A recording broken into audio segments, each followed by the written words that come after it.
Mesdames et messieurs, bonjour et bienvenue dans ce journal. Au sommaire, les usagers de la voie Godoma-Togudo-Woma sont soumis à un véritable parcours de combattants. La dégradation avancée de ce tronçon en est la principale cause. Analyse des faits marquants de l'actualité de la semaine. Ce sera avec Peggy Ludovic Dagba, analyste politique. Et puis, hors de nos frontières au Mali, les coupures d'électricité sont de plus en plus récurrentes depuis plusieurs semaines.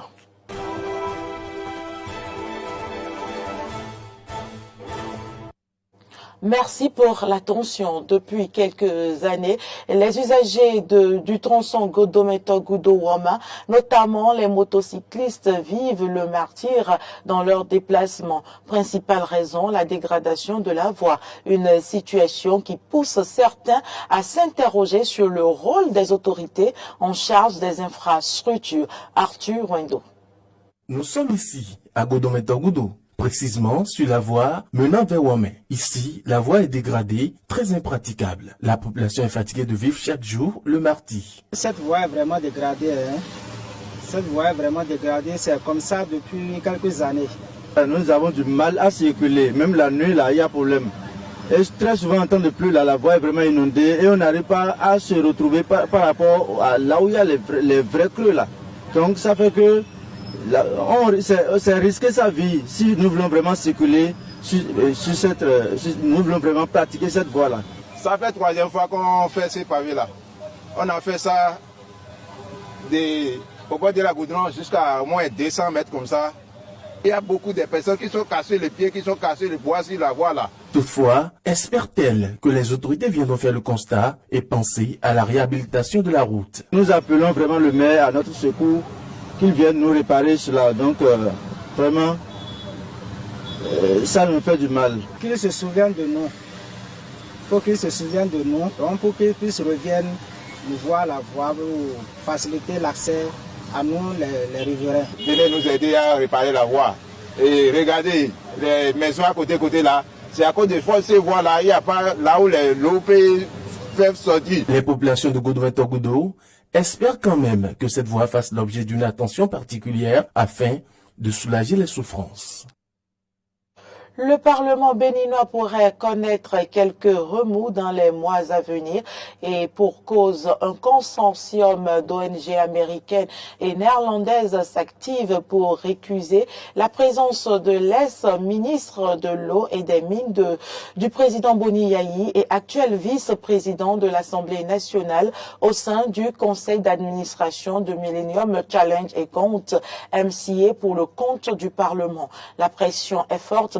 Barthélémy Cassa du bloc républicain et premier vice-président de l'Assemblée nationale risque donc de ne pas siéger au conseil d'administration du MCA Bénin pour le Parlement.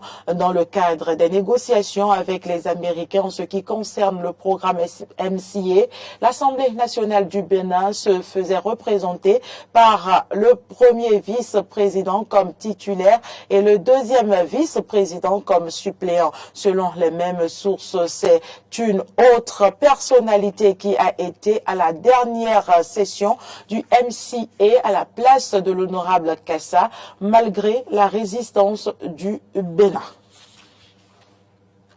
La première rencontre du gouvernement, la première rencontre ordinaire de l'année 2023 de la Commission nationale de concertation, de consultation et de négociation collective s'est tenue mardi sous la présidence du chef du Premier ministre d'État Abdoulaye Bio-Tchané. Lors de la session, les doléances de l'année 2022 en instance ont été examinées. Détails. La première session ordinaire de l'année 2023 de la Commission nationale de concertation, de consultation et de négociation collective s'est tenue ce mardi entre secrétaires généraux des centrales et confédérations syndicales. Les discussions ont porté sur les préoccupations relevant du ministère des enseignements maternels et primaires et celui de l'enseignement secondaire, de la formation technique et professionnelle. Dans son intervention, le ministre d'État Abdoulaye Bio-Tchané président de la commission, a fait part des acquis des consultations et des négociations collectives au terme des sessions des 26 avril, 8 septembre et 6 décembre 2022 de la commission. L'incidence financière de cette revalorisation, informe Biotiané, est chiffrée à plus de 60 milliards de francs CFA par an. Le ministre d'État rappelle aussi que le gouvernement a obtenu du patronat le relèvement du salaire minimum interprofessionnel garanti SMIG à hauteur de 30% pour le faire passer de 40 000 à 52 000 francs CFA. Plusieurs autres mesures ont été également prises au profit des retraités du secteur public, des aspirants au métier d'enseignant. Les efforts du gouvernement ont été salués par les acteurs sociaux. Les ministres des 3 ordres de l'enseignement, les ministres de la Santé et de la Justice ont également pris part à la rencontre, ainsi que le CONEB et le Conseil national du patronat du Bénin. La question des monnaies utilisables fait toujours couler assez d'encre et de salive. Des pièces usées sont encore refusées, de même que les billets froissés déchirés. Or, les institutions financières internationales comme locales prévoient des peines en cas de leur refus. Les citoyens ont-ils conscience de leurs droits et devoirs en matière de monnaie utilisable? Élément de réponse dans ce reportage signé Grâce à Valigué. Les monnaies de banque, souvent usées, déchirées, sont difficilement utilisables dans plusieurs pays de la CEDEAO. Il n'est pas rare de se voir refuser un billet froissé, déchiré ou une pièce usée quand on va au marché ou au magasin acheter un article. C'est toujours d'actualité au Bénin. Si vous faites l'erreur de prendre une pièce usée ou bien un billet un peu déchiré, les gens vous refusent ça catégoriquement. Ouais.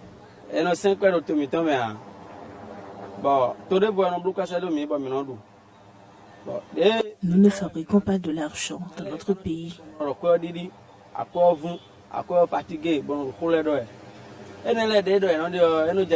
Moi, personnellement, je n'aime pas entendre ça. Et j'ignore aussi pourquoi les nôtres refusent l'argent.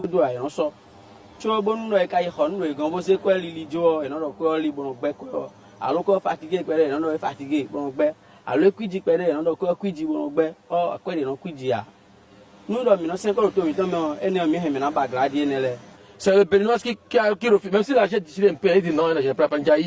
C'est comme ça que vous faites. Quand tu as pris les personnes ne prennent pas chez toi, comment tu vas encore prendre l'autre? Nous, chez nous, là, on ne refuse pas l'argent. Nous, Nigériens, il faut demander auquel Nigérien qui est ici, là. On ne refuse pas l'argent au Nigeria. Mais c'est les Béninois qui refusent l'argent, toujours. Si c'est déchiré un peu, il va dire non. Si tu as mis un peu, il va dire non. Alors que c'est toi après ça, tu vas donner à l'autre personne. Si j'ai pris l'argent, c'est quelqu'un qui m'a donné non. Est-ce que moi j'ai mené ces fards de Nigeria? Si j'ai pris ça et je donne ça, tu refuses, il faut appeler la police. C'est pas l'argent de Nigeria et c'est pas moi qui ai fabriqué. Or, la Banque centrale des États de l'Afrique de l'Ouest, BCAO, dans un courrier en date du 21 décembre 2016, a donné cette instruction ferme. Nul n'a le droit de refuser en paiement de services ou de biens un bien ou une pièce, parce que ces derniers ont un pouvoir libératoire. Et puis la loi 2018-16 portant code pénal en République du Bénin dispose que seuls les faux billets ou monnaies falsifiées sont à refuser avec des peines prévues pour les auteurs.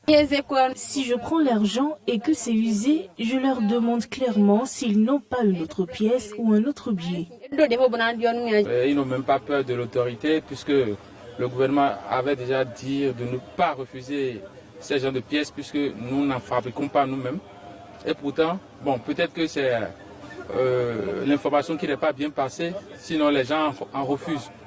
Donc moi aussi parfois, si c'est trop usé, je refuse. Puisque quand moi je vais prendre, d'autres ne vont pas prendre ça chez moi. Donc c'est de peur de ne pas pouvoir utiliser mon argent que moi aussi je refuse. Le gouvernement doit encore jouer sa partition pour amener le citoyen à adopter de nouveaux comportements dans l'utilisation et la réutilisation des monnaies et pièces. Le gouvernement doit pouvoir faire une communication autour de ce phénomène-là et expliquer de long en large, faire passer le message par des affiches, en tout cas tout ce qui est bon pour faire passer le message afin que les gens ne puissent plus refuser l'argent là. Puisque si je ne refuse pas, l'autre ne refuse pas, je suis sûr que ça va passer. Tout comme de fait, la BCAO, elle, a pris une mesure. Les billets mutilés, agrafés ou munis de scotch doivent être séparés et faire l'objet d'un bordereau de versement distinct ou être présenté au guichet des opérations diverses et d'échanges pour examen et remboursement ultérieur.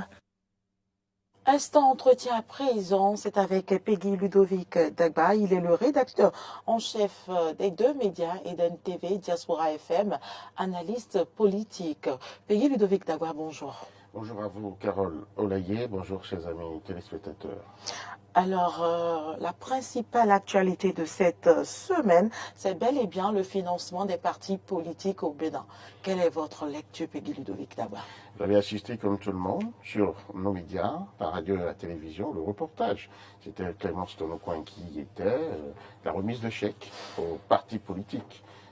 Normalement, comment dire, constitués au Bénin et qui méritent en fait ce financement public. On avait eu l'Union progressiste Le Renouveau qui s'est taillé la part du lion avec plus de 700 millions de francs CFA, et ensuite le bloc républicain avec plus de 500 millions CFA, et puis les deux partis de l'opposition et les Foscories pour un Bénin émergent qui s'en sortent avec près de 130 millions de francs CFA.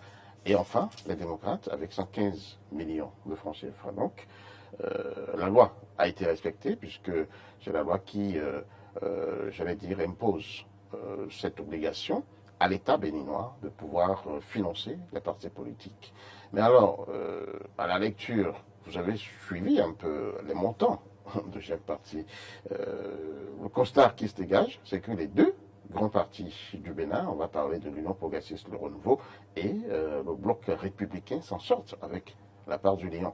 Il faut quand même dire, comme information, que c'est 1,5 milliard de francs CFA sur, comment dire, la cagnotte qui est dédiée pour le compte de cette année 2023, qui a été donc dispatchée, distribuée à ces différentes formations. Donc, le constat révèle que les deux partis, Bloc républicain et j'allais dire Union progressiste Le Renouveau, se taillent la part du lion, pendant que les Foscories pour un Bénin émergent et les démocrates reçoivent, on ne va pas dire la portion congrue, mais totalement en dessous un peu de ce que les autres ont reçu.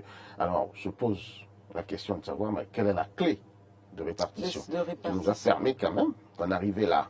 Bon, les commentaires vont bon train.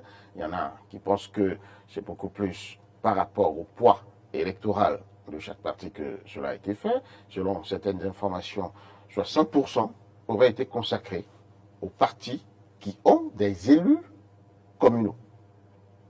Je ne sais pas si vous voyez un peu ce que je dis, c'est-à-dire ceux qui ont des conseillers et des maires et autres, eh bien c'est eux qui reçoivent en fait la part du lion. Voilà pourquoi on a eu les Foscories pour un Bénin émergent, on a eu l'Union progressiste Le Renouveau et on a eu le BR. Donc eux ils se sont partagés les 60% des 1,5 milliard. Ensuite, ceux qui ont des élus nationaux, on va parler des députés, c'est eux qui se partagent 40% de la cagnotte. Et là, entre en ligne de compte, pas les Foscories pour un Bénin émergent, mais plutôt les démocrates, le Bloc républicain et l'Union progressiste Le Renouveau. Donc nous allons quand même chercher à comprendre pourquoi ce choix-là, qu'est-ce qui a induit quand même ce choix-là qu'on voit beaucoup plus. Là maintenant, au constat, on crédite plus les élus locaux, les élus communaux que les députés. Pourtant, on sait très bien, les fonctions ne sont pas les mêmes. La loi a organisé ces fonctions-là de telle sorte qu'on voit quand même beaucoup plus les députés protégés par la loi. Aujourd'hui, on ne peut pas se lever et aller chercher un député comme on veut, comme n'importe qui. Il y a l'immunité parlementaire qui le protège, sauf dans les cas où on le constate en flagrant délit en train de commettre une infraction. Là, on peut aller le chercher. Mais ce n'est pas le cas pour, par exemple, les maires et autres. Dès qu'on constate une infraction, c'est que vous êtes touchable. Alors, à partir de cet instant, comment on peut analyser un peu cette décision-là, cette clé de répartition? Nous allons appeler les pouvoirs publics, pourquoi pas le président de la Sénat, la Commission électorale nationale autonome, ou alors ceux qui sont quand même admis à le faire, de pouvoir nous expliquer un peu, parce qu'il y a ce hiatus qui est semé un peu dans les esprits. Alors, deuxième thématique de cet entretien, bientôt le renouvellement du prochain des membres de la Cour constitutionnelle au Bénin. Quels sont les enjeux? Ben écoutez, Carole Olaye, vous savez très bien que la Cour constitutionnelle est la plus haute juridiction en matière constitutionnelle au Bénin. En réalité, c'est elle qui veille sur la citadelle démocratique béninoise. En d'autres termes, c'est elle qui contrôle la réalité du fonctionnement de la démocratie au Bénin. Donc c'est une instance assez importante qui a été évidemment créée par la Constitution elle-même. Évidemment, vous savez très bien qu'il y a beaucoup de conflits, d'interprétations, des tests qui surviennent tant à l'Assemblée nationale qu'au sein peut-être du gouvernement ou encore dans d'autres institutions où on ne comprend pas toujours ce que la loi veut dire quand il s'agit de l'appliquer. Donc c'est au cours de l'application qu'on se note un peu des difficultés. Donc c'est la Cour constitutionnelle qui est appelée à vraiment donner la conduite à tenir, à donner l'éclairage nécessaire à avoir. En tant que tel, le législateur béninois a organisé quand même le fonctionnement de cette institution. Et cette institution est composée de 7 membres que nous appelons les conseillers. 4 émanent de l'Assemblée nationale et 3 émanent du président de la République, c'est-à-dire le président de la République désigne 3 et l'Assemblée nationale désigne 4. Et c'est pour un mandat de 5 ans.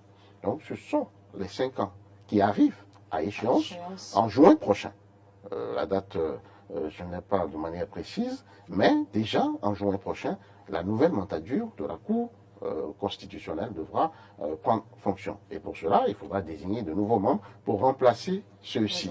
Donc, vous savez très bien, ce qu'il faut noter ici, c'est qu'on a quand même noté, on a eu la démission du président de la Cour constitutionnelle qui est intervenu en la personne de Maître Joseph Tchobeno pour aller pour les causes du parti.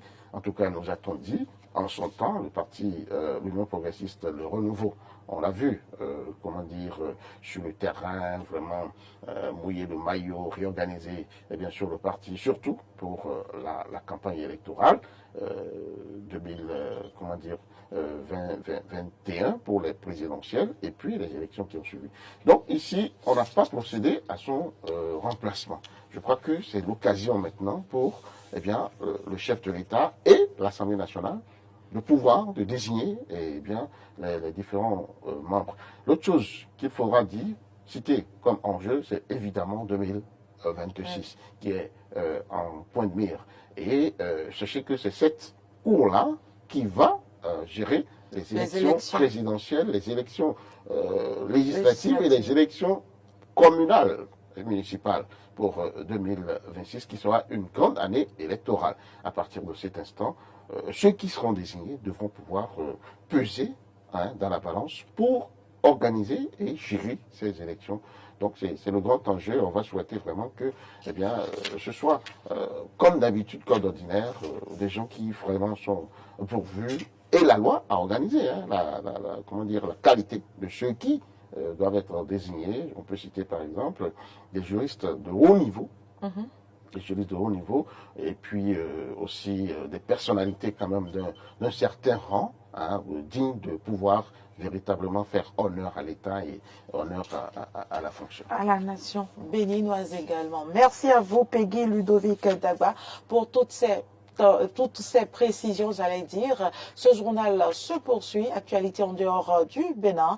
Les coupures d'électricité se poursuivent au Mali alors que la saison chaude a commencé et que les températures avoisinent les 40 degrés. Les délestages, les coupures d'électricité intempestives se multiplient depuis plusieurs semaines. Ces coupures électriques suscitent un mécontentement important au sein de la population en raison de l'inconfort, mais également des problèmes que cela implique en termes d'activité. Et les Maliens sont malheureusement habitués. Mais cette année, la situation est jugée exceptionnelle. Pour Abdoul Wahab Tiakité, président par intérim de l'Association des consommateurs du Mali, je cite, « La situation est pire que d'habitude ». Ce n'est pas seulement à Bamako, mais c'est pratiquement dans toutes les grandes villes du Mali, plusieurs heures par jour. Fin de citation. Les autorités maliennes de transition ont engagé un processus d'appurement des dettes de la Compagnie d'énergie du Mali dans l'objectif d'assainir les finances et de soutenir le développement de la Société nationale de fourniture d'électricité. Gouvernance interne, centrale vétuste, politique de tarification et d'approvisionnement, les leviers d'action sont nombreux. En attendant, les Maliens vivent et travaillent au rythme des délestages. Ce sera tout pour cette édition. Merci pour l'attention. À très bientôt.